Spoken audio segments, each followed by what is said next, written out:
এরপরে বিশ্বনবীর প্রথম বউ খাদিজা। কি সুন্দর নাম খাদিজা, বললে ভালো লাগে না? প্রথম নারী যিনি কালিমা পড়ে ইসলাম ধর্ম গ্রহণ করেছেন, আমাদের আম্মা জান। বিশ্বনবীর প্রথম বউ, 25 বছর বিশ্বনবীর সাথে সংসার করেছেন, 3 বছর বিশ্বনবীর সাথে জেল খেটেছেন, শিয়াবে আবি তালেবে। কেমন বউ? জামাইও জেলখানায়, বউ জেলখানায়। বিশ্বনবীর সবগুলো বাচ্চা সন্তান, ছেলে মেয়ে এই মহিলার গর্ভ থেকে এসেছে, একজন ছাড়া, ইব্রাহিম। ইব্রাহিম বিশ্বনবীর আরেক বউ মারিয়ার গর্ভে এসেছে, বাকি সব খাদিজার গর্ভে। যে আমরা ফাতেমা, বিশ্বনবীর কন্যার নাম কি? ফাতেমার মায়ের নাম কি? খাদিজা। সুবহানাল্লাহ। ফাতেমা, রোকাইয়া, উম্মে কুলসুম, জায়নাব, এই 4 জনের মাই খাদিজা। আবার আব্দুল্লাহ, কাসেম, এদের মায়ের নামও খাদিজা। বিশ্বনবীর সব সন্তান এসেছে খাদিজার পেট থেকে। বরকত বেশি না কম?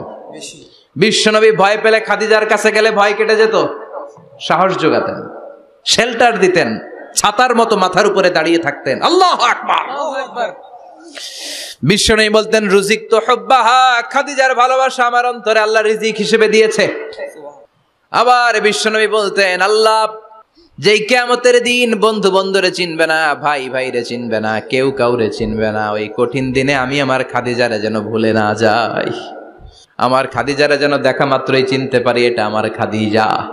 খাদিজাকে নিয়ে মা আয়েশা একদিন একটা কটু কথা বলেছিল, ও নবী, কবে আপনার এই বুড়ি মহিলা, বুড়ি বউ খাদিজা ইন্তেকাল করেছে, তারপরে কত সুন্দরী সুন্দরী বউ আমরা এসেছি, আমগরে ভালো লাগে না?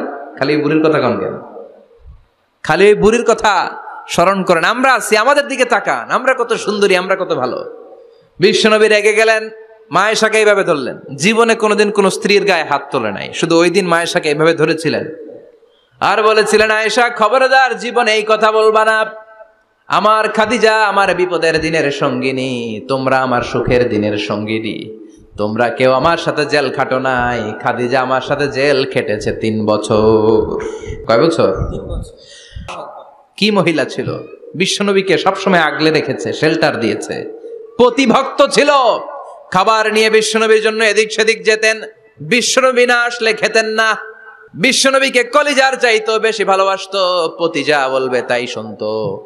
ও মায়েরা, খাদিজাতুল কুবরার জীবনী থেকে আপনাদের জন্য শিক্ষা হলো প্রতিভক্তি। কি ভক্তি? এখন প্রতিভক্তি নাই, আমরা করি নারী ভক্তি। এখন নারী নির্যাতন কমে গেছে বাংলাদেশে, বেড়ে গেছে পুরুষ নির্যাতন। কথা কন। এখন আমরা ভক্তি করা লাগে, আমরা ভক্তি না করলে ঘরে খাওয়ান নাই, এরকম ঝামেলা আছে না নাই? কথা বলেন। আপনাদের নাগাইশের মহিলারা অনেক ভদ্র, নাগাইশের মহিলারা নিশ্চয়ই পতিকে অনেক ভক্তি করে। মায়েরা, বোনেরা, আপনার স্বামী যদি আপনার উপরে নাখোশ থাকে, আপনার ইবাদত আপনাকে বাঁচাতে পারবে না। বিশ্বনবী ফাতেমাকে বললেন, ফাতেমা তুমি বিশ্বনবীর মেয়ে হতে পারো, কিন্তু আলী যদি তোমার উপরে নাখোশ থাকে, তোমার সব শেষ, সব শেষ। আবার বিশ্বনবী বললেন, আমি যদি এক আল্লাহ ছাড়া কারো সামনে মাথাটা নত করার বিধান দিতাম, এক আল্লাহ ছাড়া যদি কাউকে সেজদা করতে আমি বলতাম, আমি দুনিয়ার সব নারীদের বলতাম স্বামীর পায়ে সেজদা দিয়ে পড়ে থাকো। কি সম্মান আল্লাহ দিলেন স্বামীকে! আপনার জান্নাত আপনার স্বামীর ভেতরেই। স্বামীকে সন্তুষ্ট করেন, স্বামীর আনুগত্য করেন, দেখবেন ফ্যামিলিটা সুন্দর হবে। আর স্বামীরা স্ত্রীদেরকে ভালোবাসেন, স্ত্রীদেরকে ভালোবাসার গল্প শোনাবেন, দামি দামি শাড়ি কিনে দিবেন, তার স্ত্রীর সাথে প্রেম নিবেদন করেন, ভালোবাসা নিবেদন করেন, সংসারটারে শান্তিপূর্ণ করে দিবে কে? তার মানে খাদিজাতুল কুবরার জীবনী থেকে শিক্ষা কি? বললা গেছি, কি শিক্ষা? প্রতিভক্তি। কি ভক্তি? স্বামীকে ভক্তি করা লাগবে, তা না হলে জান্নাত